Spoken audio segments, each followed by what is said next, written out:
ressuscitou. Eu vejo sua luz no povo, por isso alegre estou. Em toda pequena oferta, na força da união, No pobre que se liberta, eu vejo ressurreição. Eu creio no mundo novo, pois Cristo ressuscitou. Eu vejo sua luz no povo, por isso alegre estou. a mão que foi estendida, o dom da libertação, Nascendo uma nova vida, eu vejo ressurreição. Eu creio no mundo novo, pois Cristo ressuscitou. Eu vejo sua luz no povo, por isso alegre estou.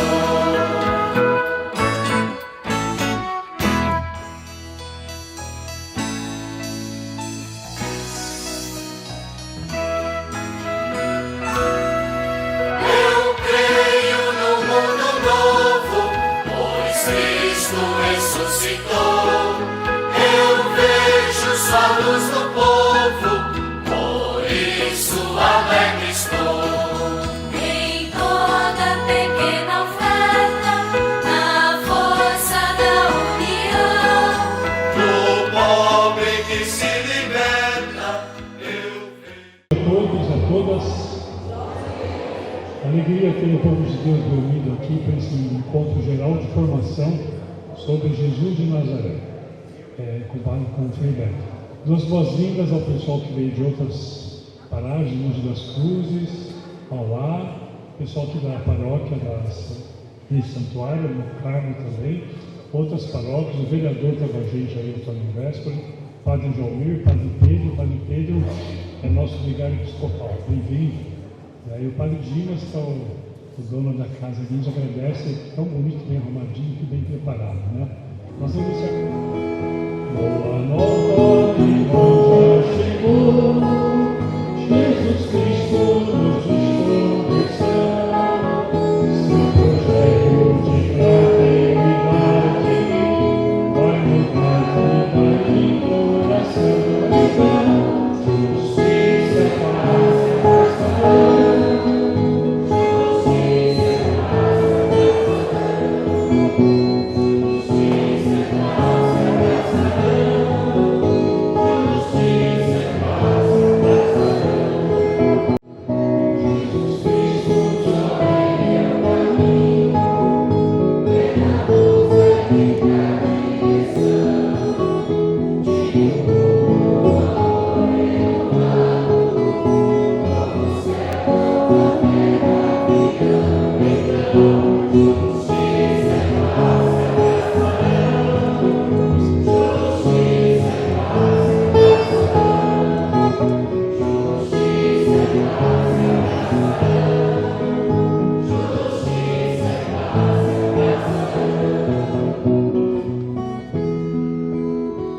que farão memória de nossas lideranças passadas e nos apontarão questões para o futuro. Gostaria de chamar para tomar lugar à mesa a irmã Nice, que trabalhou desde a década de 80 nas comunidades eclesiais de base.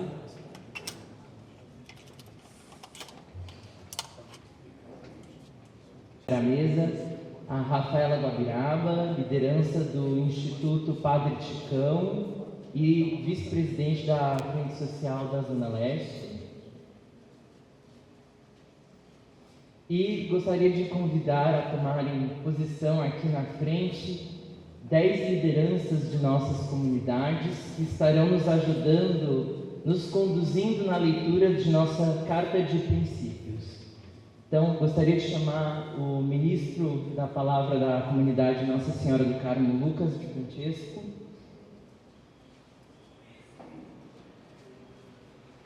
A catequista de Crisma Daiane, da Paróquia Cristo Ressuscitado. O Emanuel, da Diocese de Mogi das Cruzes. Selma, da paróquia Nossa Senhora do Carmo. Savaia, da Diocese de Mogi das Cruzes.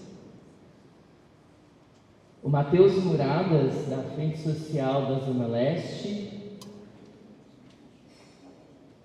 Matheus está aí?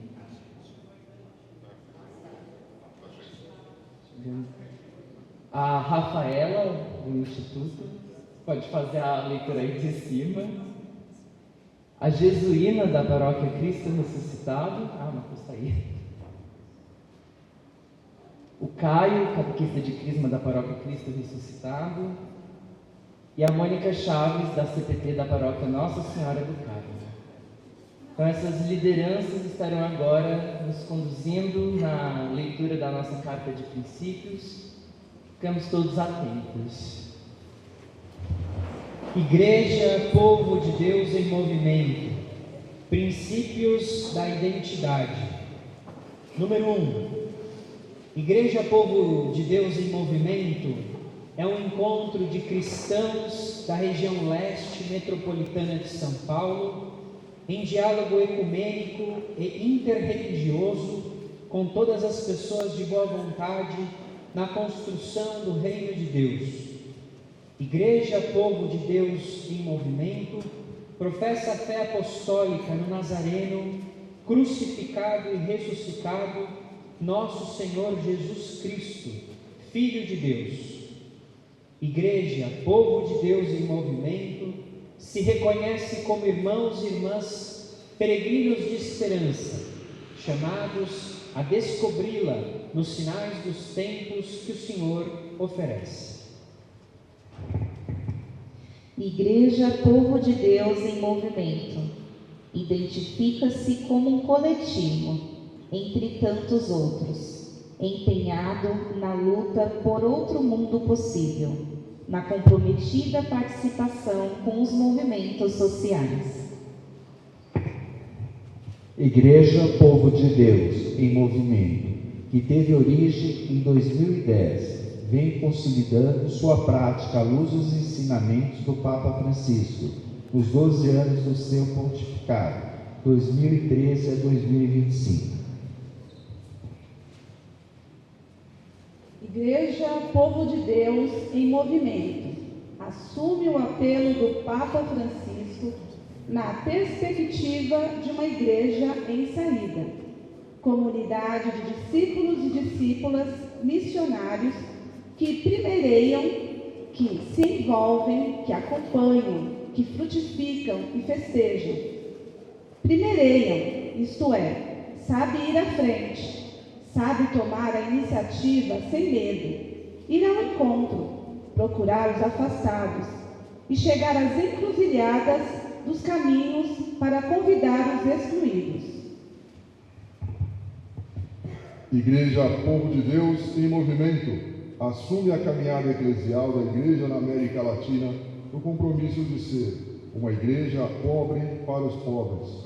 Professa que não devem subsistir dúvidas nem explicações que debilitem esta mensagem claríssima.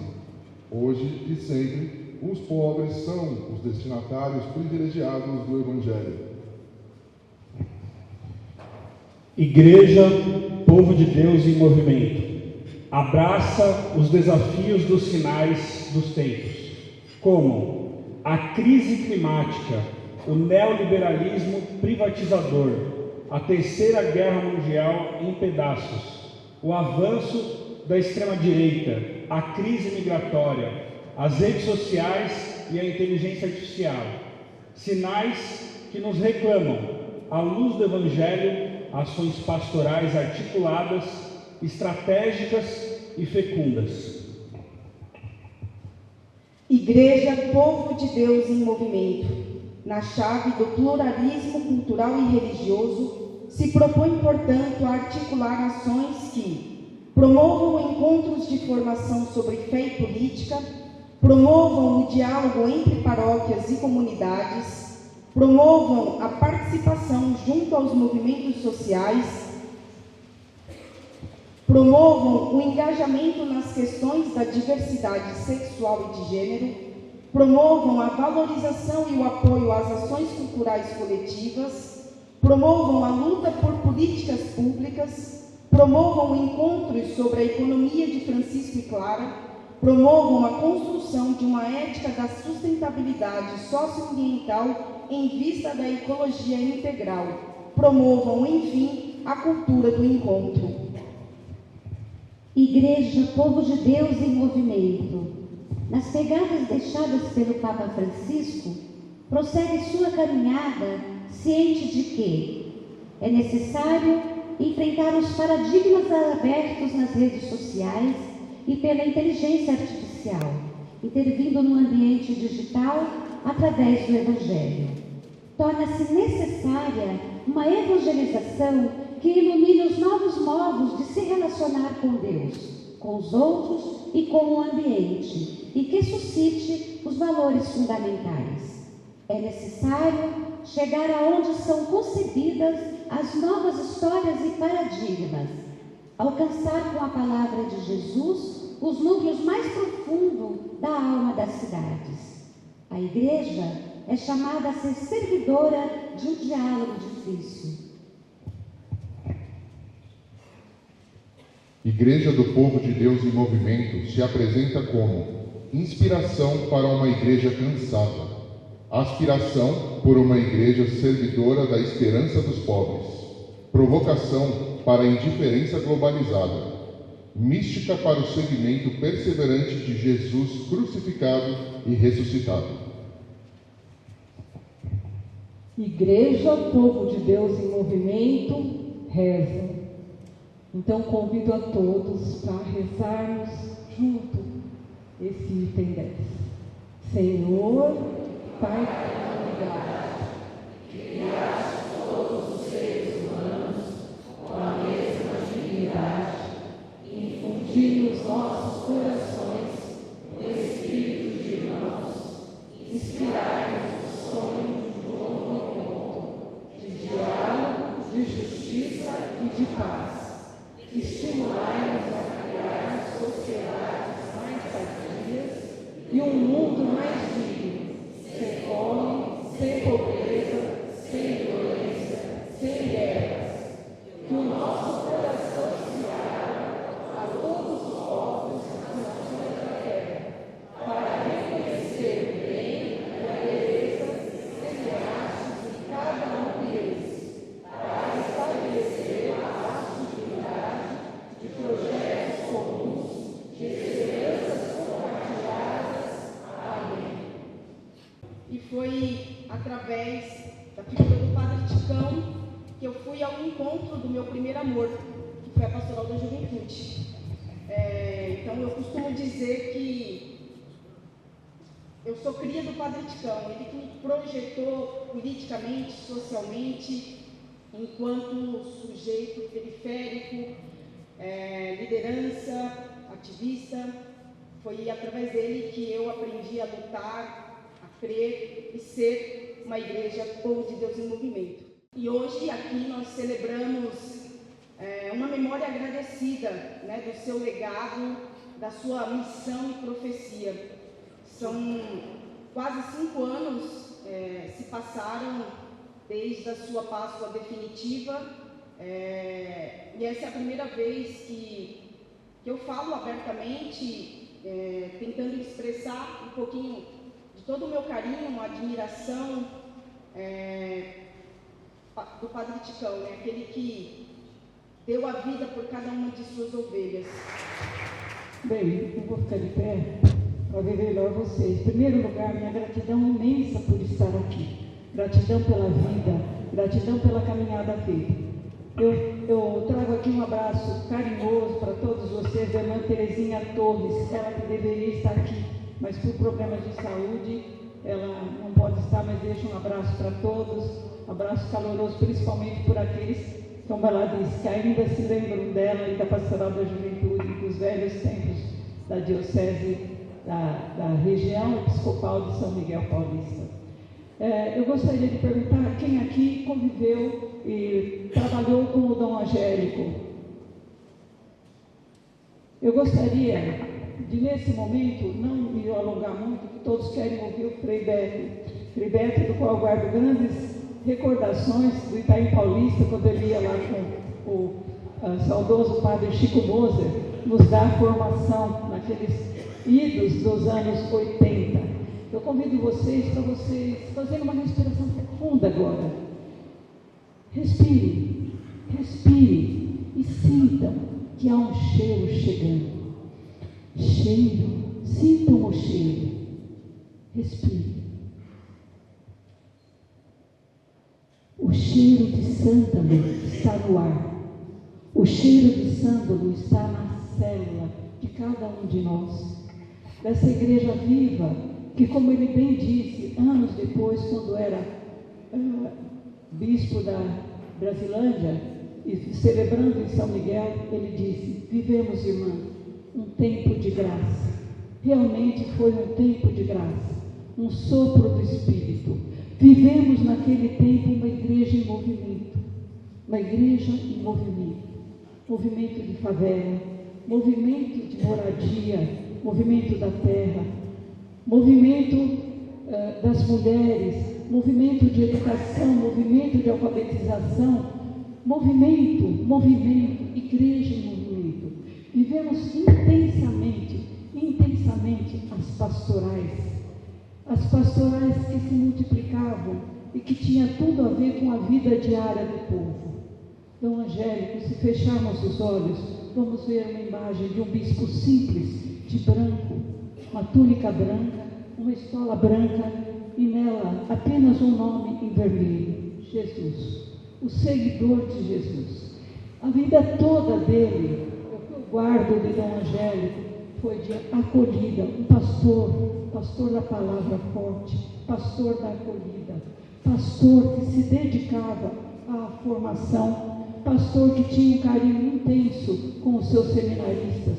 Vivemos momentos de muita dor e de muitas perdas ao longo da sua trajetória na Zona Leste, com a perda de padres como o Padre Falcone, o Padre Nildo, estávamos lembrando agora do Padre Zaga, do Pietro, tantas e tantas, mas principalmente no início dos anos 80 e para lá, que a minha memória não vem, mas a morte do Padre Francisco Falcone, a morte do Padre Nildo. Eu queria fazer memória de todos esses que foram, e principalmente memória das religiosas que passaram por essa diocese, por essa região episcopal. Dessas religiosas, a gente destaca aquele trabalho miúdo dos grupos de rua, que fez a igreja nascer, que deu uma configuração para essa região episcopal. Nesses grupos de rua, as pessoas discutiam os seus problemas. Nos clubes de mães, eu tenho aqui comigo a Raquel, a Fátima, que são militâncias lá dos velhos tempos do Itaim. A mãe da Fátima, por exemplo, foi fundadora de um grupo de mães, e dali nasceu o movimento de mulheres, que hoje é a Anzol, né? Veio daquela vertente das mulheres que se dedicavam a fazer o artesanato e ao mesmo tempo ler a palavra e tudo. Movimento de alfabetização que ia costurando, era uma igreja em movimento, igreja povo de Deus em marcha. Isso não morreu, gente, está aqui vivo, em cada um. Lateja em vocês essa semente que Dom Angélico deixou. Então, quando eu convido para a gente sentir o cheiro do sândalo, inspirarmos, é que a vida continua. Dom Angélico está presente entre nós. Enquanto houver um caminhante combatendo, lutando e tendo a garra dele de trazer esse lema, Deus é amor, e de dizer para nós, Jesus Cristo vivo entre nós, nós somos os seguidores, de Jesus. Isso era a tônica. Antes de vir para cá, eu fiquei muito preocupada em o que dizer.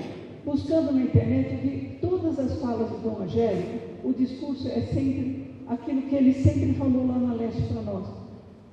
Jesus Cristo, somos irmãos em Jesus Cristo. Porque somos irmãos, temos que nos amar. Porque somos irmãos, somos amigos uns dos outros. E ele denunciava, por sermos amigos uns dos outros, denunciava todo tipo de opressão.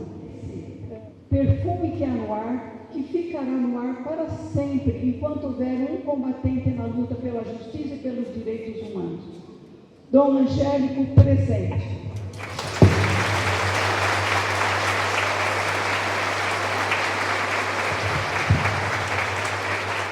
Agradeço porque tive a graça de trabalhar com o Padre Ticão, com o Dom Angélico, muitas lembranças, muitas atividades, muitos enfrentamentos, muitas dificuldades, enfim. Quem está aqui na região, desde os anos, fim dos anos 70, início dos anos 80, se lembra, e eu fico feliz de poder retornar aqui. Agradeço à Igreja Povo em Movimento por esse convite, ao Padre Paulo, que articulou tudo na minha agenda para a gente poder estar aqui essa manhã. Eu vou partir daquilo que interessa a vocês e não daquilo que está na minha cabeça. Então vocês têm 5 minutos para fazer a seguinte dinâmica. Vocês vão fazer uma roda de 6 pessoas, como as cadeiras são móveis, isso facilita muito. Em 5 minutos vão escolher uma pessoa que vai trazer em nome do grupo uma pergunta que interessa ao grupo, que eu dialogue sobre essa pergunta. Então vocês podem começar, tem 5 minutos. Povo de Deus foi assim, Deus cumpriu a palavra que diz, uma virgem irá conceber, e a visita de Deus me fez mãe do Senhor, nossa mãe. Nós queremos contigo aprender a humildade, a confiança total, e escutar o teu filho que diz: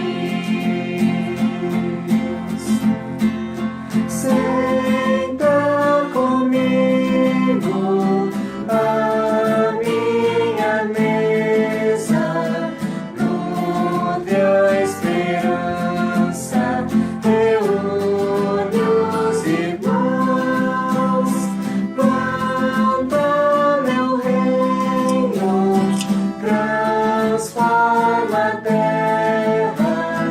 Mas que coragem tens, minha mão. Povo de Deus foi assim, nem montanha ou distância qualquer me impediu de servir e sorrir. Visitei com meu Deus, fui irmão, mãe do Senhor, nossa mãe. Nós queremos contigo aprender desapego, bondade, teu sim, e acolher o teu filho que diz: senta comigo na minha mesa, nutre a esperança, reúne os irmãos, planta meu reino, transforma a terra. Mas que coragem tens, minha mão. Povo de Deus foi assim, meu menino cresceu. O que o Jesus revolucionário aconselharia à Igreja Povo de Deus em Movimento? O Papa Francisco destacou muito a humanidade de Jesus de Nazaré com a sua vivência e seu testemunho de vida. A pergunta: o que é maior, o pontificado ou o legado de Francisco, uma vez que ele deixou muitas pontes de diálogo? Então a questão, estou partindo do que interessa a vocês, né? Da agricultura familiar. Bem, primeiro, quando a gente lê os evangelhos, a gente percebe que no tempo de Jesus, a única agricultura familiar que existia, estou falando de agricultura, que não era a atividade principal. A atividade principal lá era a pesca, né? O Evangelho inteiro fala de um grupo que acompanhava Jesus, que era um grupo de pescadores. Então, o que havia de agricultura familiar era a agricultura de subsistência, que existe aqui no Brasil também, infelizmente muito pouca. Por que muito pouca? Porque os nossos bairros estão repletos de terrenos vazios, lotes cheios de insetos, cheios de lixos e muitas vezes cheios de pessoas que não têm onde morar e se refugiam ali. E por que nós não vamos ao serviço público, não vamos ao nosso vereador, não vamos aos subprefeitos, ao prefeito, pedir que ceda, não vamos ao dono do lote, pedir que ceda esse lote para fazermos uma horta e um pomar comunitários? Por quê? Acaba com inseto, acaba com lixo, fornece alimento gratuito, verduras, legumes e frutas, para a comunidade que efetivamente trabalha naquela horta, e fornece alimento gratuito excedente para a escola da vizinhança, para o hospital da vizinhança, para o asilo da vizinhança. Por quê? É incrível como a gente faz encontro durante 500 anos e não toma iniciativa. Eu espero que vocês saiam daqui, olhem para um lote vazio e perguntem: por que a gente não faz aí uma atividade comunitária? Eu fico muito impressionado com essa nossa imobilidade diante de tantas possibilidades. O que eu acho que Jesus faria hoje é exatamente isso. O que ele fez, mobilizar as pessoas para repartir os bens da vida. Aliás, um dos raros textos que aparecem nos 4 evangelhos é a partilha dos pães e dos peixes. Dos raros textos que se repete nos 4 evangelhos. Sendo que no Evangelho de Marcos, que foi o primeiro a ser escrito, ele aparece 2 vezes, essa partilha aparece 2 vezes. O que quis Jesus dizer? Quis dizer para nós que nós temos que ter a prática do mais essencial da vida, que é a alimentação. Então, por isso é muito importante nós desenvolvermos a agricultura familiar. O que é a agricultura familiar? Aquele pedaço de terra que você tem na casa que você mora, aquele quintal. Isso é agricultura familiar. Agricultura de bairro, essa dos terrenos, dos lotes vazios. Agricultura suburbana, que é aquela que a gente aproveita uma área maior, uma beira de um riacho, uma beira de estrada. Eu fiquei impressionado, eu fui à China há muitos anos atrás. Na China não há fome, a não ser quando há catástrofe. Até a linha de trem servia de canteiro. Do lado dos trilhos, tudo plantado. para alimentar 1 bilhão de pessoas, qualquer lugar. Ora, o que aconselharia Jesus hoje ao povo de Deus? Aconselharia isso que vocês estão aconselhando aqui. Movimento que o Papa Francisco chamava de igreja em saída. Uma igreja em saída é uma igreja engajada, uma igreja comprometida, uma igreja que não está acomodada, uma igreja que tem projeto pastoral. Qual é o nosso projeto pastoral para esse segundo semestre de 2025? O que nós vamos fazer aqui na região? Qual é o nosso projeto pastoral para 2026, que é um ano de eleições? O que nós cristãos devemos fazer diante dessa notícia que predomina em todos os meios de comunicação hoje, que é o tarifaço do Trump? Tudo isso são questões que a gente tem que levar em conta. Por quê? Porque o cristão não pode ignorar o contexto em que vive. Nós somos cristãos em movimento na história, e a história que nós estamos vivendo é essa: a do tarifaço, a do agronegócio, a da população de rua, a da violência, a do feminicídio. Essa é a nossa história, é nela que nós temos que atuar e ser fermento na massa. E terceiro, uma pergunta: qual foi o que há de maior no Papa Francisco, o pontificado ou o legado? Se o pontificado não tivesse sido tão fantasticamente bom, não haveria legado.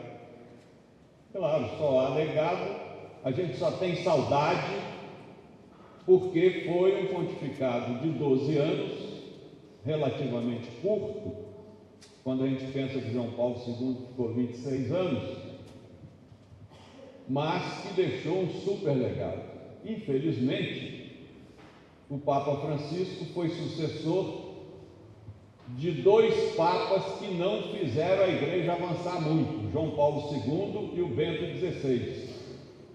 Então eu sempre, durante o pontificado do Francisco, com quem eu tive a graça de ter 2 encontros pessoais em Roma, a imagem de igreja que eu tinha na cabeça era um corpo conservador com uma cabeça progressista. O Papa Francisco fez muito esforço para fazer a igreja avançar em muitos aspectos. Em alguns ele conseguiu, em outros ele não conseguiu, né? Por exemplo, ele quis que a igreja abrisse, a igreja católica abrisse uma segunda exceção, melhor dizendo, a igreja católica no Ocidente. Primeiro eu vou fazer uma introdução aqui que pouca gente aqui sabe. O Papa é chefe de uma igreja que tem 24 tendências. 24 tendências. Uma é a romana ocidental, as outras são todas orientais. Então são 24 tendências. Só na romana ocidental o celibato é obrigatório para os padres. Pouca gente sabia disso, né?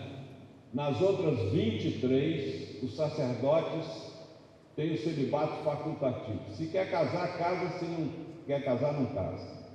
Mas para ser bispo tem que ser celibatário, né? No caso das igrejas orientais, igreja da Grécia, igreja da Turquia, igreja da Etiópia, igreja, enfim, é uma quantidade, todas têm o mesmo Papa, como nós temos. Só na igreja romana ocidental é que o celibato é obrigatório. João Paulo II abriu uma exceção. os pastores anglicanos que se convertem ao catolicismo, eles são casados na igreja anglicana. Eles continuam casados, eles não têm que romper o matrimônio, a vida conjugal, nem nada. Essa exceção foi aberta. O Papa Francisco queria abrir a segunda exceção no Sínodo da Amazônia. Por quê? Porque existem comunidades indígenas que são católicas, só que não tem quase padre que possa assisti-las, porque o padre mora longe, porque o padre não fala o idioma daquela etnia indígena, porque o padre não conhece a cultura também da etnia. Então o Francisco queria, aconselhado pelo Dom Cláudio Umes, que era assessor dele para a Amazônia, que indígenas fossem ordenados sacerdotes. Acontece que no mundo indígena é inconcebível um adulto não ser casado. Não existe adulto solteiro no mundo indígena. Então ele quis abrir exceção, infelizmente o sínodo não aprovou e tudo continuou como antes. Ou seja, os indígenas não podem ter os seus próprios sacerdotes. Né? Por quê? Porque as pessoas se conhecem pelo nome, tem acolhimento, tem vídeo, tem filme, tem uma banda, tem música de qualidade. É outro problema da nossa igreja, né? Lá a música é de qualidade, tanto que eles estão aí liderando com a música gospel.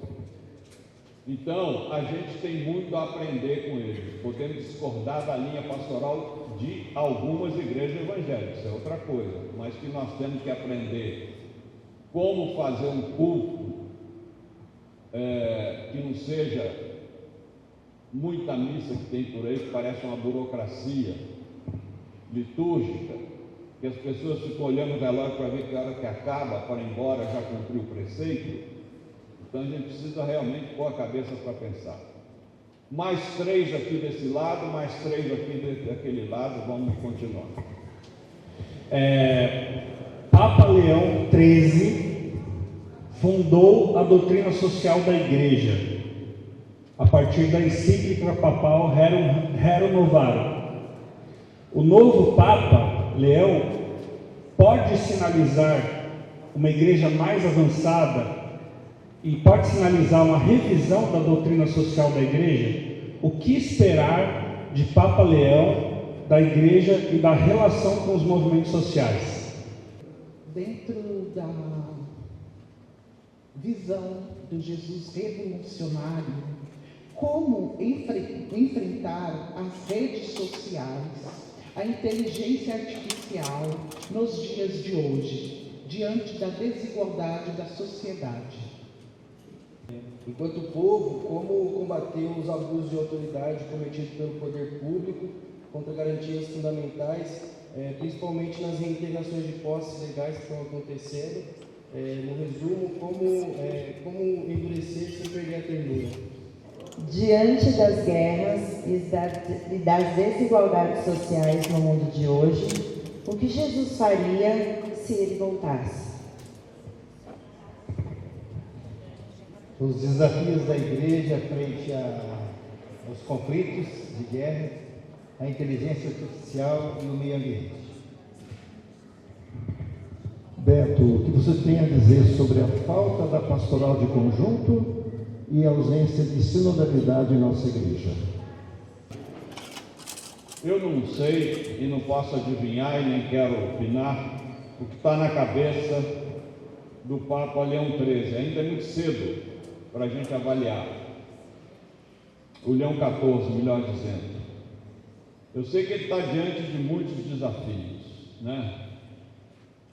A conjuntura mundial mudou muito nos últimos 2 anos, com a guerra da Ucrânia, com o genocídio de Gaza, com a inteligência artificial, com a eleição do Trump, de modo que ele está com a batata quente na mão.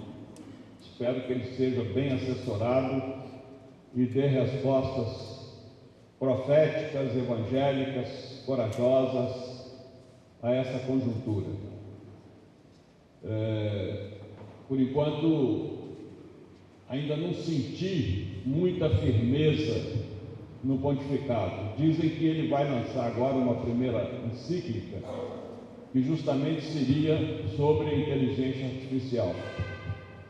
Bem, a inteligência artificial é uma grande conquista da tecnologia, né? Presta um inestimável serviço.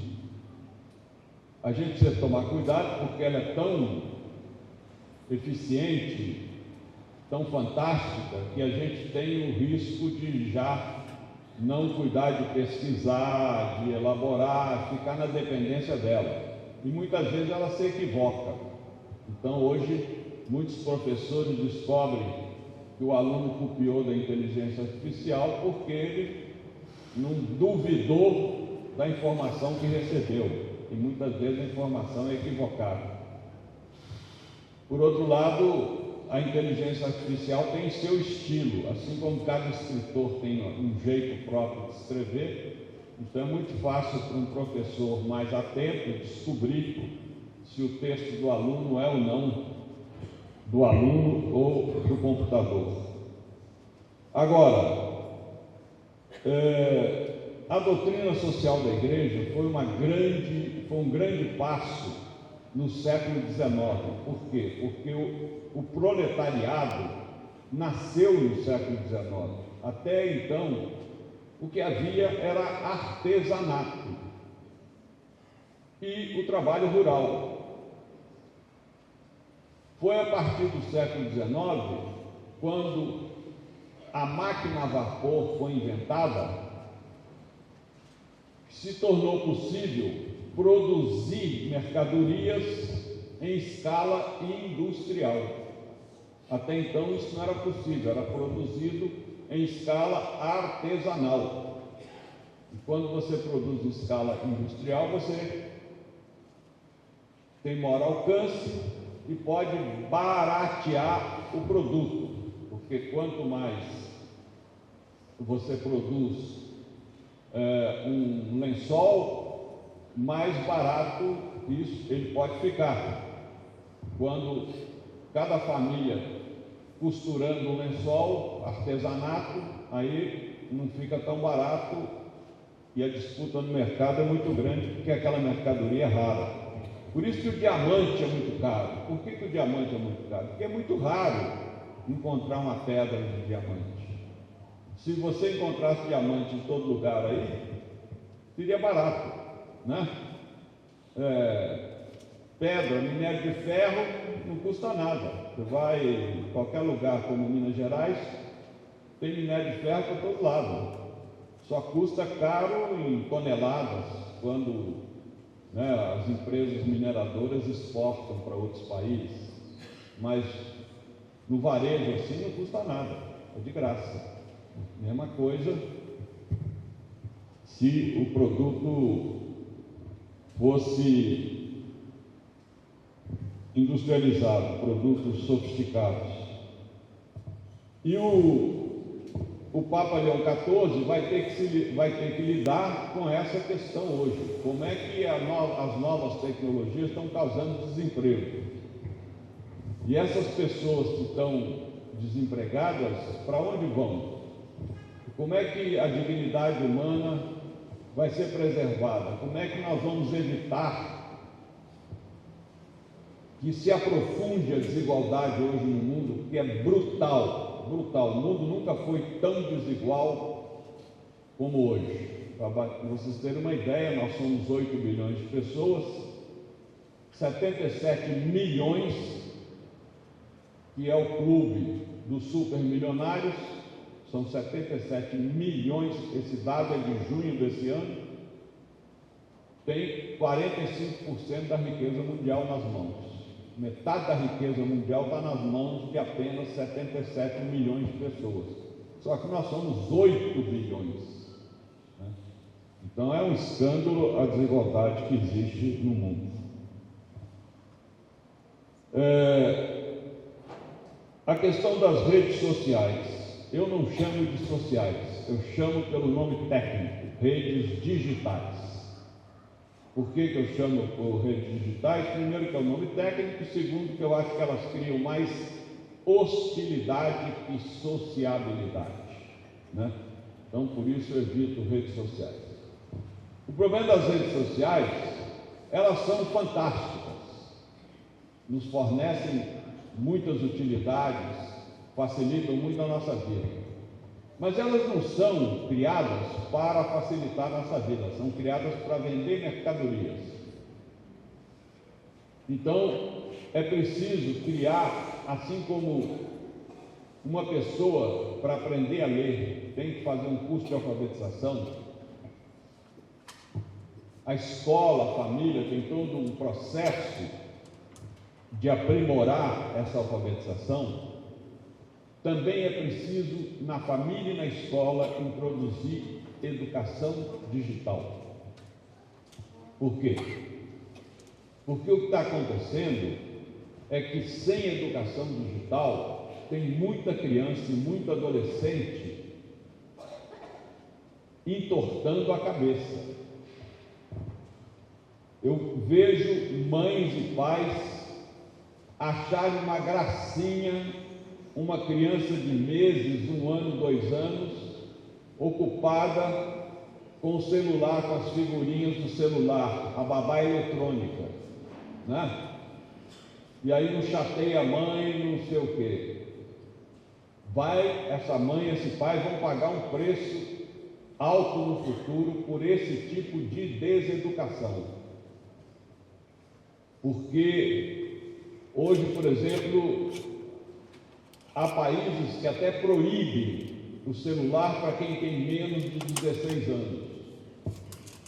Por quê? Como o celular é controlado por poucas empresas, que são chamadas de Big Techs, essas empresas usam as redes para fazer publicidade, não usam as redes para facilitar a nossa comunicação. Então, se você busca na internet onde vende tal tipo de tênis, possivelmente durante a próxima semana você vai receber um monte de anúncios de tênis. Então vai vir muita publicidade. Isso é uma questão de programação. Mas o mais importante para qualquer veículo de publicidade é prender o público. Por exemplo, quando a televisão foi inventada, nos anos 30 do século passado, muitos disseram que esse aparelho não vai pegar. Por que não vai pegar? Foi inventado nos Estados Unidos. Porque nós, americanos, estamos acostumados ao rádio, que a gente escuta tomando banho, dirigindo o carro, cortando a grama, cozinhando. Imaginar que a gente vai largar as atividades e ficar na frente desse quadradinho, vendo o que está passando na tela, nunca vai acontecer. E quebrar a cara. Aconteceu. Né? Por quê? Porque a televisão, que também existe para vender mercadoria, soube criar iscas para prender a nossa atenção. Quando a gente assiste uma novela, a gente se entretém com a história interessante e não percebe o que eles chamam de merchandising, não percebe que aquele refrigerante, aquela cerveja, aquele carro, aquela roupa, tudo é mercadoria paga para a TV Globo incutir na nossa cabeça sem que a gente perceba, né? Ali não tem nada de graça, até porque cada capítulo de novela custa quase R$1 milhão, né?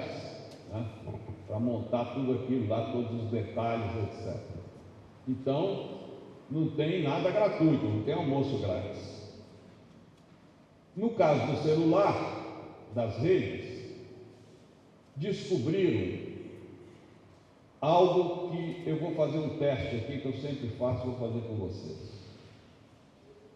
Pense o seguinte: nos últimos 5 anos, você recebeu elogios de várias pessoas,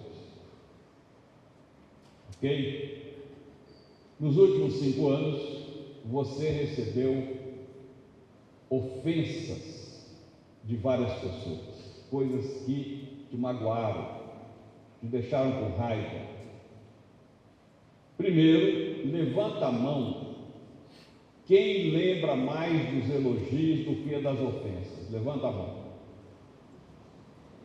Meia dúzia de pessoas. Agora levanta a mão quem lembra mais das ofensas. Olha aí. Isso que vocês viram ao vivo aqui, as redes descobriram. Quanto mais ódio, mais dependência das redes. Quanto mais ódio, mais dependência da rede.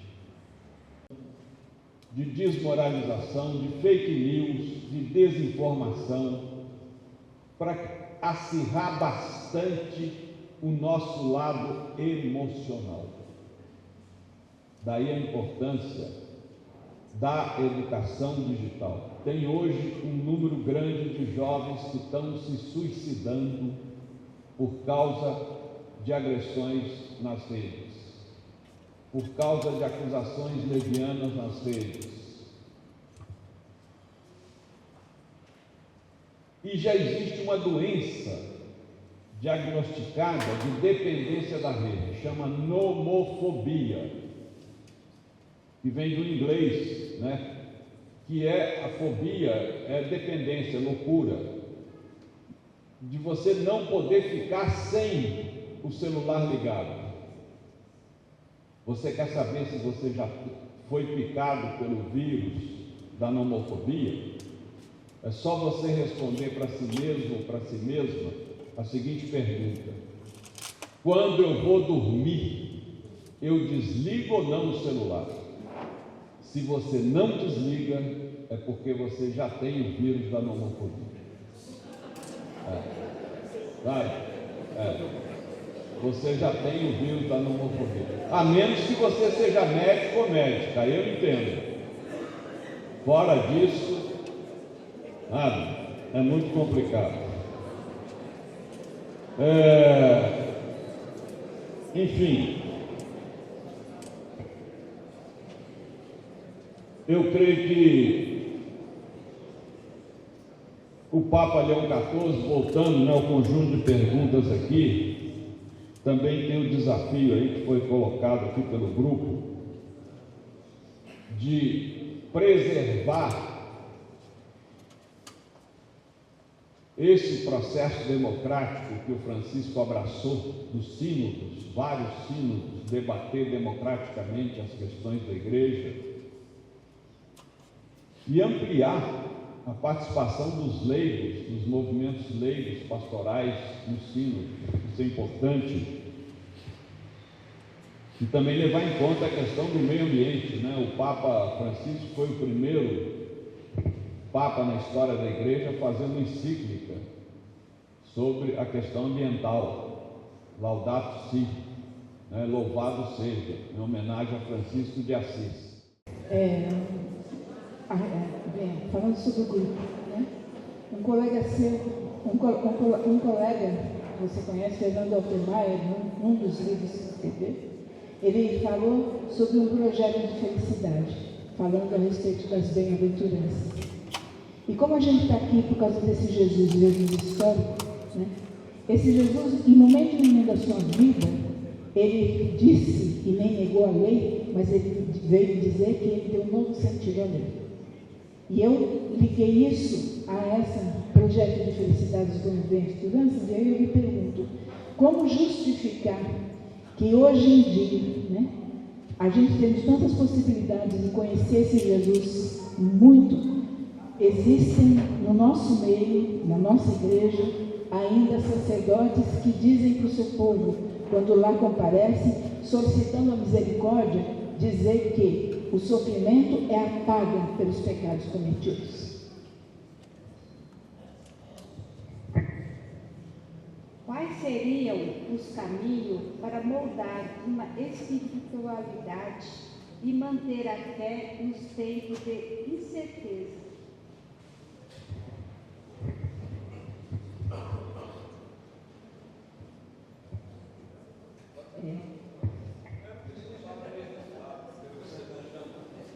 Como trabalhar a fé e o amor dentro da escola em vista da questão do estado online? A gente constatar no Evangelho, são só 2 evangelhos que falam das bem-aventuranças, né, o de Mateus e o de Lucas, que Jesus falou da felicidade. Infelizmente, por causa do latim, das tradições, foi traduzido por uma palavra que ninguém usa. Ninguém fala hoje, fulano é bem-aventurado. Ninguém fala isso. Fala que fulano é feliz, ou não é feliz, ou é infeliz, né? Então tem algumas traduções do Evangelho que já são mais adequadas à nossa cultura, em português, no Brasil, e põe felizes, né? Felizes os que lutam pela justiça, felizes os que têm fome e sede de justiça, felizes os aflitos, felizes.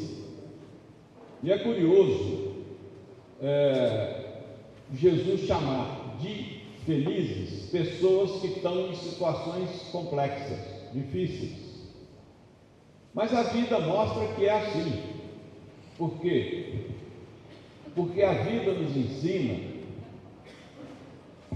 que há 2 coisas diferentes que muita gente confunde. Uma coisa é prazer, outra coisa é ser feliz. O capitalismo não oferece felicidade, embora a Coca-Cola use muito a palavra felicidade na sua propaganda. O que o capitalismo oferece é a ideia de que a felicidade resulta da soma de prazeres. Se você comer essa comida, usar esse cartão de crédito, comprar esse carro, fizer essa viagem, você afinal será feliz. E como a felicidade não vem da soma de prazeres, as pessoas quebram a cara. Depressão, droga, bebida, suicídio, ódio a todo mundo, amargura, porque o capitalismo sabe que é tanto mais feliz quanto menos a pessoa precisa desses prazeres consumistas, né? Como diziam os sábios antigos, padres da igreja, pobre não é aquele, rico não é aquele que tem muito, rico é aquele que não precisa de quase nada. E é isso mesmo, né? Para quem o necessário é suficiente. E tem muita gente para quem o necessário não é suficiente, quer ter o supérfluo. E o que Jesus quis nos dizer com isso, nas bem-aventuranças? Quis dizer que só é feliz quem faz os outros felizes. O contrário, a gente conhece, né? Uma pessoa infeliz sai de perto. Que estrago emocional ela faz de quem se aproxima. Todo mundo aqui conhece umas pessoas assim, todo mundo, sabe? É amarga, tudo está dando errado, ninguém presta, a vida é uma droga, sabe? É muito ruim conviver com uma pessoa dessa. E ela reclama de todo mundo, mas também não sai do seu conforto para fazer algo pelos outros, porque se saísse ela não seria mais amarga. A amargura é tão profunda que ela já está acorrentada no seu egoísmo pela amargura. Agora, quem sai de si para fazer os outros felizes, numa obra social, num trabalho educativo, na dedicação à família, no trabalho pastoral, tem 1000 maneiras da gente sair de si para fazer os outros. Qual é a recompensa? É a felicidade. Né? É a felicidade. E também aquilo, né? Quem luta por justiça enfrenta perseguição, enfrenta prisão, enfrenta humilhação, enfrenta muita coisa, como a minha geração na luta contra a ditadura enfrentou. Mas o sentido que a gente dá à vida faz a gente feliz, apesar de tortura, prisão, assassinato, etc. Sabe, eu tenho certeza que o Gandhi morreu feliz. Eu tenho certeza que o Luther King morreu feliz. Eu tenho certeza que o Che Guevara morreu feliz. E nenhum deles teve uma vida fácil. Mas fizeram da sua vida, como Jesus, uma vida para outras vidas. Né? Então, Jesus realmente, ao dar a sua vida para que outros tenham vida, que está lá no capítulo 10 do Evangelho de João, versículo 10, ele transformou isso em sacramento. A Eucaristia nada mais é do que Jesus se dando a nós como alimento, para que nós sejamos capazes de fazer o que ele fez, dar a nossa vida para que outros tenham vida. Isso é fundamental. Por isso que quem não está comprometido em dar a sua vida para que outros tenham vida, não devia se sentir no direito de se aproximar da Eucaristia. Não devia. Né? Quando ele diz, fazer isso em memória de mim, muita gente na missa pensa que é lembrar o que Jesus fez. Não é, é fazer o que Jesus fez. Não é lembrar. Sabe, não é um rito mágico de mera nostalgia, mera recordação do que Jesus fez. É mais do que isso. Né? Fazer do meu corpo vida para outros e do meu sangue vida para outros. Alimento para outros, como ele fez para nós. Então, esse é o sentido. Então, eu creio que também o caminho da fé nesse mundo de incerteza, por isso chama fé. O mundo sempre foi de incerteza, o mundo sempre foi conflitivo, o mundo sempre foi violento, sempre. Apenas a gente não tinha os meios de comunicação que tem hoje. Né? Para os nossos bisavós, a guerra da Ucrânia ia chegar aqui 10 anos depois. Assim mesmo, uma notícia muito pequena. Ah, teve uma guerra lá do outro lado do mundo. Hoje chega em tempo real. Essa coisa essa nostalgia idílica, não, antigamente era melhor, não era melhor. Antigamente a gente sabia menos. A gente tinha menos informação. Mas a espécie humana sempre foi conflitiva. Vide os evangelhos, gente. Deus não esperou se encarnar num país onde não tinha desigualdade, conflito, um paraíso na terra. Porque esse país não existe. A vida de Jesus foi pauleira do início ao fim. Já nasce com a desconfiança de que a mãe traiu o noivo. Já nasce por aí, né? Já nasce por aí. Depois nasce como sem terra. Recusaram. A família do José em Belém recusou acolher ele porque ele aparece com uma moça buchuda. e não tinha tido casamento, né? E o casamento na cultura judaica é muito importante. Então cai fora daqui. Ele teve que entrar para o MST e ocupar uma terra lá que o capataz do sítio foi lá dizer para o Efraim, que era o dono do sítio: ô patrão, tem um casal que ocupou a terra ali, o que eu faço? Chama a polícia? Não, a mulher está buchuda, então deixa nascer o menino, a gente dá um jeito, mas deixa nascer, mas lá no curral, não põe aqui dentro não, né? Ajuda com o pé no chão, gente, é isso que historicamente aconteceu, lá no curral, cercado de bicho. A gente, né, enfeita no Natal, presépio, bonitinho, não sei o quê, é coxo, né? A gente chama de manjedoura, fica bonito, né? Mais adocicado, né? Mas vai aí num sítio, numa fazenda, ver como é que é, o cheiro, né? E no dia seguinte, o jornal de Belém deu em manchete: família de sem terra invade propriedade, né? E aí José e Maria tiveram que fugir para o Egito, porque já vinha lá o Herodes também querer trucidar o menino. E a pauleira vai até o fim da vida dele. Então a gente precisa cair na real. Ter fé é confiar que, apesar de tudo isso, o projeto de Deus na história vai vencer. O que Jesus prometeu vai vencer.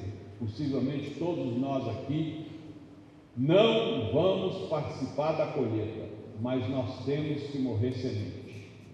Isso é que é fundamental. E fé e amor na escola. A escola é laica. E eu sempre defendi que, se a escola é laica, não é justo a escola ensinar religião, a menos que ela seja uma escola religiosa, uma escola católica. Então ela deveria evangelizar alunos e alunas. Eu digo deveria porque não faz isso. A Pontifícia Universidade Católica, o que produz de gente direitista, fascista, ateia. Pontifícia Universidade Católica evangeliza os alunos? Pois é. Agora, se você trabalha numa escola municipal, numa escola estadual, numa escola pública, você não tem o direito de usar a sua função de professor e professor para evangelizar. Você pode evangelizar pessoalmente, mas não dar aula de religião, da sua religião. O certo é chamar na escola pública o padre do catolicismo, o pastor do protestantismo, o pastor do evangélico, o pai de santo do candomblé, o judeu da sinagoga, o sheik muçulmano, o indígena da religião dele. Isso que é, de modo que a escola laica, ela aborde todas as religiões que existem no Brasil, porque nós não podemos, o grande equilíbrio é isso, não confessionalizar o Estado e nem partidarizar a religião, né? Você não pode falar para o seu grupo pastoral: vote em tal partido. Não. Você pode e deve falar para o seu grupo pastoral que nós somos discípulos de Jesus, temos que fazer opção pelos excluídos. Agora, que cada um chegue à conclusão de qual partido é a via para isso. Como também eu não posso, como Estado, falar que vou nomear um juiz terrivelmente evangélico. Nem sabia ele que a palavra terrível, nem sabe ele, né, porque está vivo. Nem sabe ele que a palavra terrivelmente é a mesma coisa da palavra, né, terror, ou seja, um juiz terrorista, né, que vai criar um terror na corte. Meu querido Beto, muito obrigado, querido. E a gente que vive no grupinho lá, que é mais mulher, que é eu e outra pessoa. Escolheu eu para fazer a pergunta, depois que deu um tempo. Qual é a pergunta? Nós vamos fazer para o querido Beto. Se coincidente, eu dei a opinião. Que tipo de igreja queremos no tempo moderno? A igreja em movimento é a igreja que move. Mas tem uma parte da igreja que move para trás, outra que move para frente. A que move para frente é que está aqui. É a igreja preocupada com as coisas, com as preocupações com a situação, olhando para frente, né? E tem a igreja puxando para trás. Aquela igreja que quer padre rezando em latim. Que a velhinha vai lá no cantinho, terreno do texto, a bem velhinha com o véu na cabeça, até branco às vezes, não tem importância, né? É véu, tapar a cabeça. Tem a igreja também, que está lá no alto, nas nuvens, falando língua que ninguém entende, uma igreja que só grita, bate palma, não está preocupada com nada. Que igreja queremos?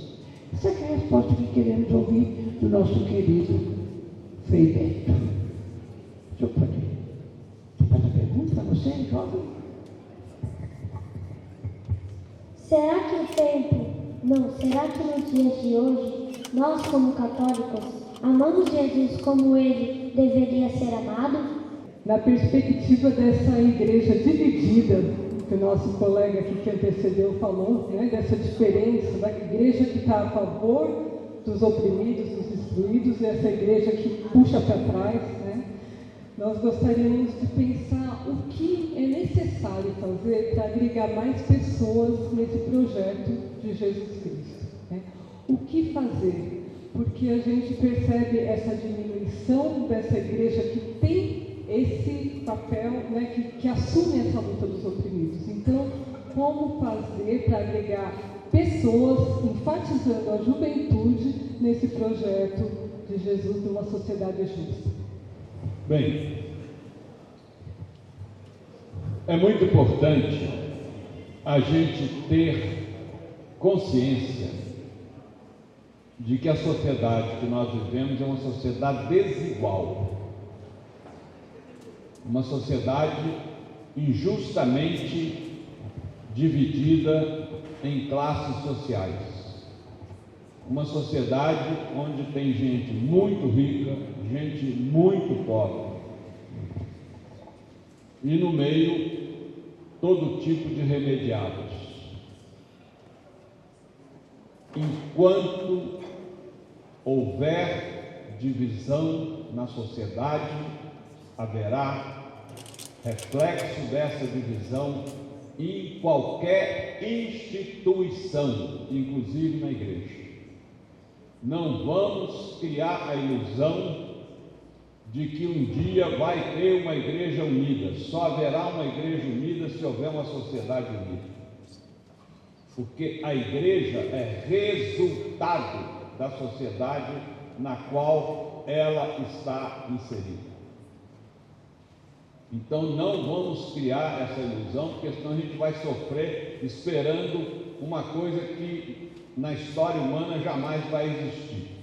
Se a sociedade tem uma divisão, essa divisão vai se refletir na família. Não tem gente na nossa família que é bolsonarista e não tem gente que é lulista? Tem. Se reflete. O conflito se reflete. Não tem gente na nossa família que acha que os Estados Unidos é o paraíso na Terra, né? E gente que acha que Cuba é o exemplo? Tem. Então é isso. Enquanto houver desigualdade na sociedade, haverá diversidade. E essa diversidade se reflete no interior da igreja. No caso da católica, tem até uma vantagem, me disse um pastor amigo meu. Ele falou, nas nossas igrejas evangélicas e protestantes, quando um pastor briga com o outro, a gente rompe, um sai e funda outra igreja. vocês pelo menos conseguem manter a mesma instituição, né? A chamada politicamente a luta interna, e é verdade, né? Pelo menos a gente consegue manter a mesma instituição. Então nós temos que acostumar com isso. E aí, essa questão de uma igreja em saída, uma igreja em movimento e uma igreja da sacristia, uma igreja para dentro, isso é cíclico na igreja. Eu, quando era criança, a igreja de Pio XII era uma igreja fechada, uma igreja moralista, uma igreja positiva, de um papa que, sabe, parecia um imperador do mundo, quando ele saía na Praça de São Pedro, cercado de tanto luxo, carregado, né, num negócio que parecia aquela coisa de escravos da colônia. E isso foi mudando. Então, isso é cíclico. Então, o que nós precisamos é ter consciência do que o concílio definiu. A igreja é o povo de Deus. A igreja não são os cardeais, não são os bispos, não são os padres. Somos todos nós, povo de Deus. Nós somos a igreja. E padres, bispos, cardeais e papas são nossos servidores, né? Como o Toninho Véspoli, que está aqui, é nosso servidor, pago com o nosso imposto para nos servir. O presidente da República é o servidor público número 1. Ministro, sabe de onde vem a palavra ministro? Aquele que, etimologicamente, a raiz da palavra ministro é aquele que serve aos menores, aos pequenos. Isso é que é ministério, né? O munus dos que são menos, os que têm menos, os excluídos. Isso é que é ministro. Então a gente precisa ter consciência disso. O importante não é lamentar que o padre da minha paróquia é bolsonarista, o padre da minha paróquia é devagar, o padre, sabe? Uma vez, uma mulher de Buenos Aires se separou do marido. E aí ela foi na missa de domingo na paróquia dela e o pároco se recusou a dar Eucaristia para ela. Ela ficou revoltada, escreveu uma carta para o Papa Francisco. O Papa Francisco, meses depois, ele tinha mania de falar no telefone. Ele gostava muito de ligar para as pessoas no mundo inteiro, né, e conversar pelo telefone. Ele ligou para essa senhora. A senhora até achou que era trote, ficou meio assim, mas depois ele falou: não, a sua carta eu recebi. E falou para ela: olha, não briga com o seu pároco, não. Muda de paróquia na hora de ir à missa. Simples. Né? Ele, Papa, recomendou para essa senhora. Muda de paróquia, vai em outra. Ele não te conhece, não vai te excluir. Entende? A Eucaristia não é prêmio, é remédio. É para nos dar força. Sabe? A Eucaristia não é para os santos, é para os pecadores. Santo não precisa de Eucaristia. Né? Então a gente precisa se acostumar com isso, não ficar lamentando, que bispo tal, não sei o quê. Vamos trocar para frente o nosso projeto pastoral. Vamos ser fermentos na massa. E vamos defender com convicção a nossa postura. Né? Vocês acham que não tem gente incomodada com os meus livros sobre Jesus? Claro que tem. Jesus militante, Jesus rebelde, Jesus revolucionário, né? Porque quanto mais eu leio os evangelhos, mais eu chego à conclusão que foi assim. Nós somos todos cristãos, discípulos de um prisioneiro político. Jesus não morreu nem de hepatite da cama, nem de desastre de camelo numa esquina de Jerusalém. Foi preso, torturado, que nem o Adriano Diogo que está aqui, julgado por 2 poderes políticos, o poder religioso de Jerusalém, o Sinédrio, e o romano, que ocupava a Palestina, e assassinado numa cruz. Ele morreu como os nossos companheiros morreram na ditadura, por razões políticas. Até porque, na época, o poder em Israel era, como é até hoje, um poder religioso. Israel diz que é um país democrático. Peçam a um judeu que diga isso para você, para mostrar a Constituição de Israel. Não existe. O país chamado Israel não tem Constituição. É um país teocrático. Ou seja, a Constituição deles é a Bíblia deles, a Torá. Né? A Torá. Apesar de que uma das dirigentes de Israel, que era uma mulher, a Golda Meir, um dia declarou em público sem nenhuma vergonha: eu não tenho fé em Deus, mas tenho fé no meu povo. Né? Ou seja, eles fazem aquilo por razões políticas, nem sei se eles creem em Deus, mas enfim, é um país teocrático, como o Irã é um país teocrático, um país que segue a religião. A igreja já foi teocracia, a igreja católica foi na Idade Média teocracia, o Papa é que coroava os reis. A gente vê que há cada vez mais movimentos articulados de grupos conservadores ou conservadores, né, que vêm se infiltrando dentro das comunidades, os grupos de jovens, né. A gente tem um exemplo lá na nossa paróquia, a gente tem um grupo de universitários ultraconservadores mesmo, que estão se aproximando desses grupos para tentar, de alguma forma, criar uma espécie de polarização, distorcendo as palavras de Jesus que pregavam união. Enfim, eles vêm criar aquela cultura do nós contra eles. Eu queria saber como a gente trabalhar com essa frente, inclusive que está muito bem articulada, né? Eles têm estratégia para tentar, principalmente com foco ali no jovem, né? Que está em formação e tudo mais. Como a gente lidar com esses grupos? Um bom dia.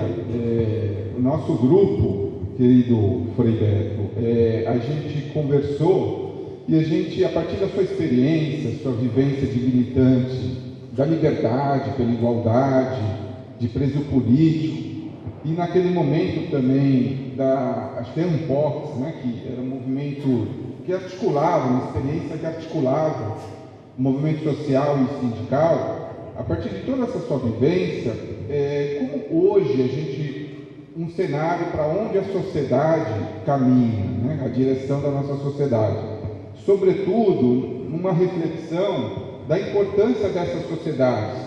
Eu falo sociedade enquanto, né, o grupo a gente discutiu, enquanto sociedade civil, poder popular, que poderia, por exemplo, equilibrar o jogo que a gente assiste um governo federal, né, o presidente Lula, por vezes, sitiado, sendo chantageado por um outro poder da República, que é o poder legislativo. Então, qual é o nosso papel enquanto sociedade, a partir da sua vivência, experiência, de toda essa história? Esse poder popular, essa sociedade civil que deveria ser fortalecida até para equilibrar o jogo desse jogo político, essa luta que é política e social, né? Que a gente, por vezes, a gente vê ali que vale mais o poder da Faria Lima do que as vozes de vários setores da sociedade. Então é isso para onde a gente caminha aí um pouco. Obrigado. Frei Beto, o nosso grupo falou sobre a questão política atual, que tem a religião como um dos pilares geradores de intolerância e divisão. Então a pergunta é: como promover diálogos que nos levem à união, à fraternidade e à justiça social? Por que essa polarização na sociedade? Pelo seguinte: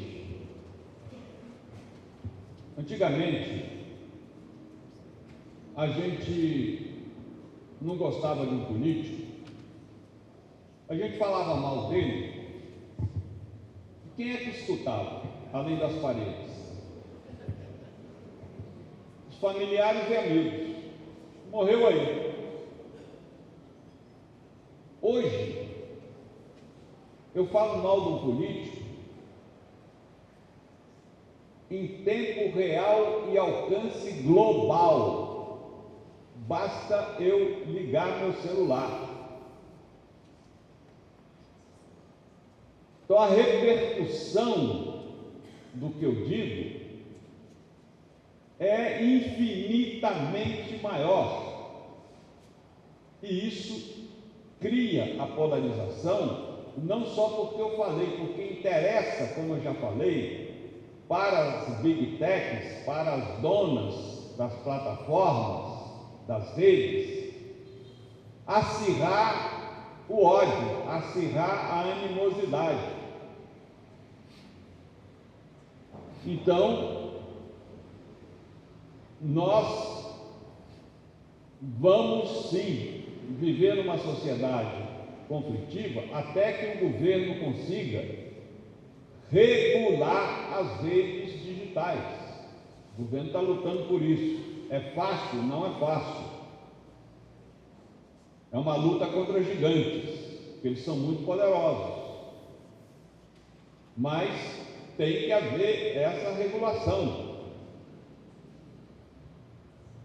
Porque senão a gente rasga as leis. Rasga as leis, como Israel fez com a ONU. Chutou a ONU para lata de lixo. Não dou importância, faço o que quero e ninguém que se meta. E como o Trump está fazendo. Enquanto o povo dos Estados Unidos que votou nele não percebeu o mal que foi esse voto, ele vai continuar forte. Até que chegue um momento, e esse momento vai ser o ano que vem, que tem eleições legislativas,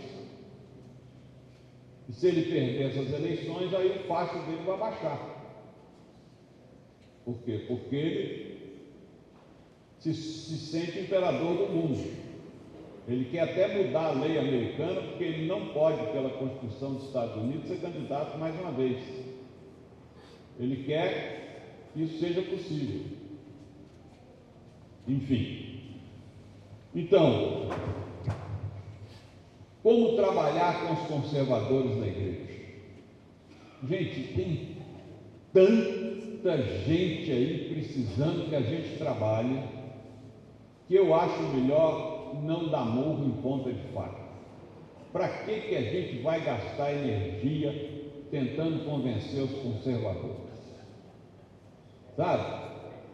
Tem tanto jovem aí suplicando para um grupo pastoral esclarecido como o nosso.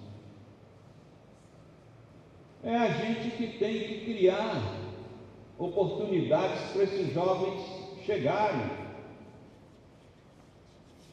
Ah, mas se a gente chama para uma reunião como essa, por exemplo, nessa reunião aqui, tem poucos jovens. E a gente tem que se perguntar por que isso. Tem poucos jovens. Porque nós não estamos sabendo aplicar pedagogia. Se você, lá na sua paróquia, colocar um cartaz, vai ter um debate sobre evangelho e conjuntura política, não vai jovem nenhum, mas se você colocar um cartaz, nós vamos passar aqui o filme Irmão Sol, Irmão Lua, vai encher de jovem, e depois faz o debate, e aí você vai abrindo a cabeça. O peixe não morde a bota velha na ponta do anzol. O peixe morde minhoca que é gostosa para ele. Mesma coisa na pastoral. Não adianta a gente querer que as pessoas venham naquilo que nós frequentamos. É preciso saber qual é o gosto deles. Outro dia eu trabalhando com o pessoal de uma favela. Porque a gente faz lá no centro comunitário várias promoções, não vão jovens. Eu falei com ele, então eu vou fazer uma proposta.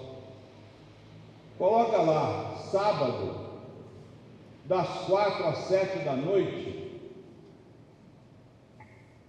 oficina de música punk, funk e outros. Lotou de jovens. Tinha gente do lado de fora. E aí foram fazer a música e foram debater as letras, que em geral são excelentes. É que a pauleira é tão forte que a gente não presta atenção nas letras. Quase todas elas são muito críticas ao que está aí. Então é preciso ter pedagogia. Não vamos nos preocupar com os conservadores, não. É dar murro em ponta de faca.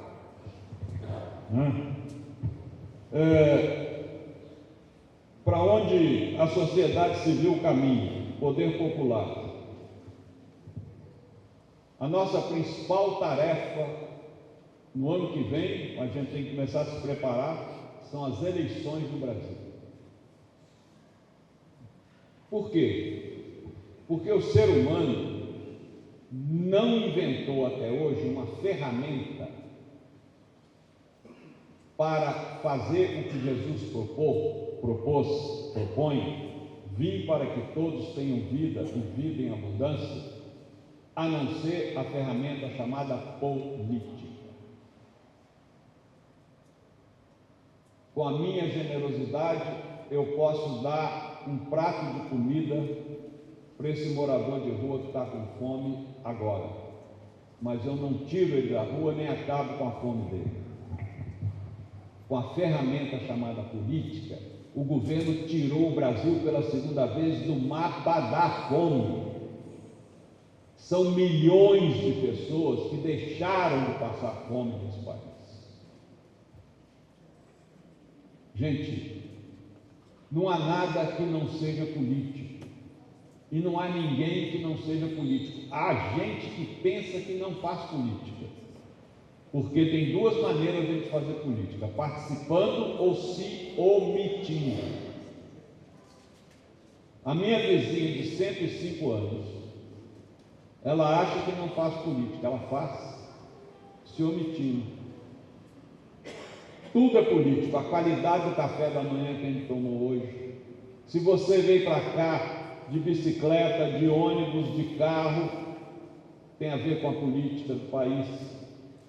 Se você trabalha ou está desempregado, tem a ver com a política. Se você pode tirar férias, tem a ver com a política. Tudo tem a ver com a política. Não há nada que não tenha a ver com a política. A gente pode saber onde a política não está. Como é que a política está em tal ou qual coisa, mas ela está em tudo. Vou fazer um teste aqui, quer ver? Como é que você chama? Neves. Qual é o último mês do ano? Dezembro, todo mundo concorda. E esse mês equivale a que numeral, a que número? 12. Todo mundo concorda que dezembro equivale a 12? Levanta a mão quem concorda. Muito bem, voltem todos para a escola básica para aprender aritmética e português. Voltem todos reprovados. Preste atenção na palavra dezembro.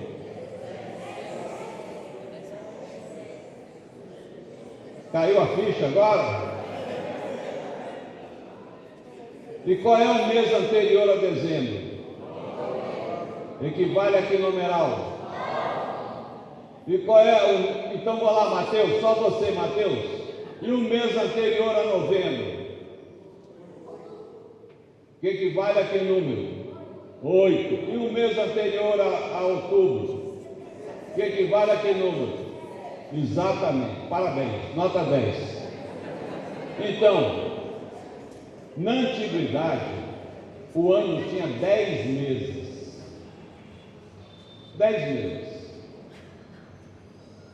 O primeiro semestre, os meses eram batizados com os nomes da mitologia. E o segundo semestre com os numerais.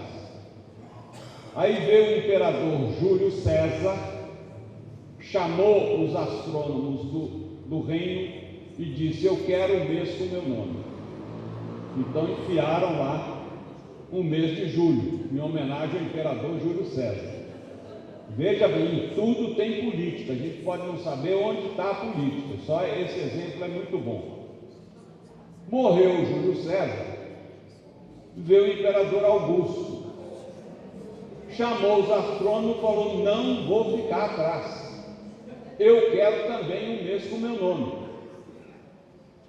Aí eles simplesmente no dia seguinte falaram: majestade, está aí no mês de agosto. Não mudaram os nomes dos outros meses, enfiaram 2 meses. Aí os astrônomos falaram: mas majestade, tem um problema. Qual é o problema? É que há uma alternância de 31-30, e o mês do imperador Júlio tem 31 dias, o seu só vai ter 30. Ah é? Amanhã de manhã os senhores não vão ter a cabeça sobre o pescoço. Ou resolvam isso, ou não vão ter, vão ser passados ao fim da espada. Aí eles passaram a noite quebrando a cabeça e no dia seguinte comunicaram: pronto, excepcionalmente, julho e agosto, que nós acabamos de entrar aqui, tem 31 dias os dois. E como é que eles resolveram? Tiraram o dia de fevereiro, simples assim. Né? Simples assim. Então, só para mostrar que tudo tem política, e o ano que vem é decisivo. Por quê? Porque o mundo está sendo levado para a direita. O que significa? Sendo levado para excluir todo mundo que não é branco, rico e do hemisfério norte. O resto é gentalha para eles, e dirigido por um maluco chamado Donald Trump, e mais as Big Techs. Então, se a gente não se empenhar desde agora, nós vamos ser engolidos por esse trator direitista, e isso vai trazer muito sofrimento, muito sofrimento. O Trump ontem inventou uma opção de mentira sobre Luther King. Por quê? Porque ele quer acabar com o movimento negro nos Estados Unidos. Foram os americanos que inventaram a palavra afrodescendente. Eu jamais usei essa palavra, e graças a Deus nunca vi um movimento aqui no Brasil, se tem, eu não conheço e nem quero conhecer, chamado movimento de afrodescendentes. Tem movimento negro. Por que afrodescendente? Para mostrar para os negros dos Estados Unidos: vocês não são daqui, vocês são da África. Comportem-se, senão voltam para lá. Ninguém nunca me chamou, eu, Beto, ninguém nunca me chamou de luso-descendente, de íbero-descendente. Península Ibérica, né? Nós somos descendentes da Península Ibérica. Ninguém nunca me chamou de euro-descendente. Nós somos descendentes também da Europa. Por que vai chamar os negros de afrodescendentes? Para dizer que vocês não são daqui, se mandem daqui. Então a gente precisa prestar muita atenção nas palavras, viu? E, portanto, a intolerância, ela é fruto dessa direitização que assola o planeta hoje, né? Mas lembre-se dessa palavra dura de Jesus. Se não fosse de Jesus, alguém aqui podia se sentir ferido na sensibilidade, mas felizmente é dele. Não jogue pérolas aos porcos. É dura a palavra, né? Ou seja, você querer convencer esses conservadores, essa turma de direita, você está jogando pérola aos porcos. Não, ou seja, o que Jesus quis dizer é isso. Sabe, eu não vou querer converter um fariseu e saduceu ao meu grupo. Tem tanta gente do povo aí, tanto pescador ali no lago de Genezaré, com o coração aberto, eu vou contar com eles. Até converteu o fariseu, né, como Mateus. Mateus era mais publicano, não era bem, mas também era fariseu e amigo dos fariseus. Mas o que importava era, sabe, vamos trabalhar com gente que está de coração e mente abertos. Isso aqui é importante, não vamos ficar quebrando. O que Jesus faria se ele estivesse na Palestina hoje, no meio da guerra? Ele faria exatamente o que ele fez naquela época que ele estava no meio de uma ocupação romana. Eu creio que está respondido sobre o diálogo dentro de uma visão holística, mais ou menos respondido. O que o grupo destacou é qual é o papel da mulher, né, no cotidiano, a mulher que tem filhos, a mulher que sofre violência, a mulher que trabalha. Como fazer um diálogo nesse mundo de meu Deus aí? Pois é, eu acho que a coisa mais fácil hoje, que as mulheres são tão oprimidas, excluídas, discriminadas, que eu não sei que dificuldade vocês mulheres teriam de formar movimentos de mulheres. Ana, agora, não chama o pessoal para agora, vamos formar movimento de mulheres. Tem muita gente aí, isso é política, eu não quero briga. Vamos fazer um curso de artesanato. Vamos fazer um curso de culinária para aprimorar a nossa culinária. Vamos fazer um curso de costura. E o pessoal vem. E a partir daí que a gente começa a jogar a semente do evangelho, da política, e abrir a cabeça das pessoas. Então a gente precisa ter criatividade. Sabe, aglutinar, volto a dizer, você só consegue pescar se você colocar na ponta do anzol aquilo que interessa às pessoas. Se não interessa, as pessoas não vêm. Então é muito importante a gente usar essa pedagogia. E Jesus, primeiro, o que faria Jesus? Jesus faria exatamente o que ele fez. Ele se colocou do lado dos oprimidos, ele criticou o poder opressor e ele deu a vida por isso. Agora, não vamos falar de Jesus como se fosse algo de 2000 anos atrás. Jesus continua presente entre nós. Será que a gente não prestou atenção nas palavras dele, no capítulo 25 de Mateus? Onde é que está Jesus? Naquele que está atendendo quem está passando fome, porque eu tive fome e me deste de comer. Onde é que está Jesus? Naquele que está criando movimentos para acolher os refugiados. Onde é que está Jesus? Naquele que está fazendo um movimento para atender os enfermos. Estive doente e me visitar. Naquele que está lutando pela libertação. Estive preso e me visitar. Enfim, Jesus deixou muito claro que ele jamais ia sair da história humana. E a gente muitas vezes não tem olhos para ver.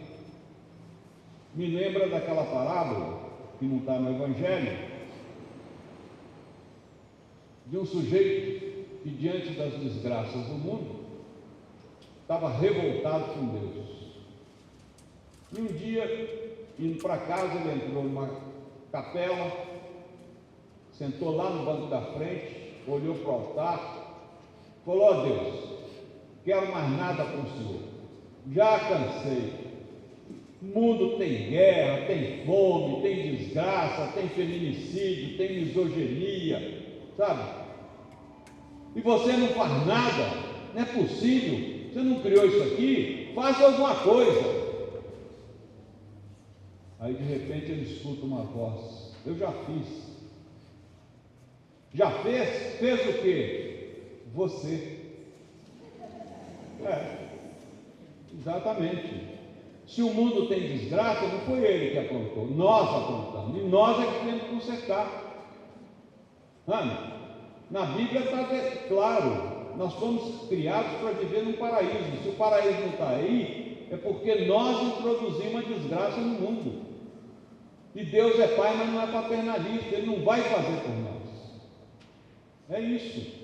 Eu já fiz, você. A pergunta é outra: o que é que eu tenho feito para melhorar esse mundo? Essa é a questão.